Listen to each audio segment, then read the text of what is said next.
Hello बच्चों। आपका हमारे यूट्यूब चैनल दीपक सर क्लासेस में स्वागत है। बच्चों, आज की क्लास में चैप्टर 4 मिसलेनियस का क्वेश्चन नंबर 12 करेंगे।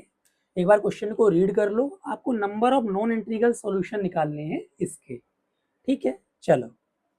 तो देखो, ये मॉड है। ठीक है, आपको पता है मॉड्यूलस, जैसे मॉड्यूलस किसी का भी निकालना हो तो उसका formula under root X square plus Y square होता है। ठीक है, जिसमें से मैंने आपको ये भी बताया था कि इसमें से किसी भी कॉम्प्लेक्स नंबर में से आयोटा के पास वाला वाई और ये एक्स होता है। चलो, तो हम पहले यही काम कर लेते हैं, मोड निकाल लेते हैं इसका। तो अंडर रूट एक्स स्क्वायर मतलब 1 का स्क्वायर और वाई की वैल्यू क्या है -1। आयोटा के पास 1 होगा और विद साइन लेना है तो -1। समझ में आ रहा है? ठीक है, इसकी पावर कितनी है? एक्स है। ठीक है, चलो नीचे हो जाएगा, ध्यान सुनो। 1 का स्क्वायर 1 ही होगा और इसका भी 1, -1 का स्क्वायर तो 1 हो जाएगा। सिंपल बोलो तो √2 की power x is equal to 2 की पावर x। तो देखो अभी क्या है, अभी नहीं है। जैसे मान के चलो पावर सेम है, इसे इक्वल रखने से तो कुछ होगा नहीं। समझ में आ रहा है कि नहीं आ रहा है?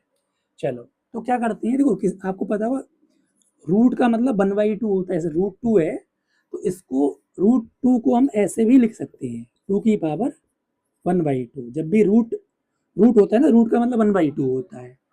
ठीक है, तो वैसे ही यहाँ पे हो जाएगा एक्स की, ये एक्स था पहले से तो इंटू 1/2 हो जाएगा।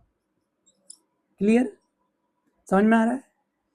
तो 2 की power x/2 is equal to 2 की पावर x। ठीक है, अब आपको पता होगा जब मल्टीप्लाई में बेस सेम होता है, सॉरी सॉरी, जब इज इक्वल टू में बेस सेम होता है तो हम पावर इक्वल रख लेते हैं। ये आइडेंटिटी थी, छोटी क्लास में पढ़ा होगा। चलो इधर आ जाओ। तो यानी x/2 is equal to x. ठीक है, अब क्या होगा, x is equal to 2x। ऐसे कैंसिल आउट मत कर देना, कैंसिल आउट कर दोगे फिर कुछ नहीं निकलेगा। समझ रहे हो? समझ में आ रहा है? ठीक है, तो ये 2x माइनस एक्स, इधर तो 0 बचा, तो ये x होगा तो x इज इक्वल टू 0 हो गया। तो यही हमारा आंसर है। समझ में आया?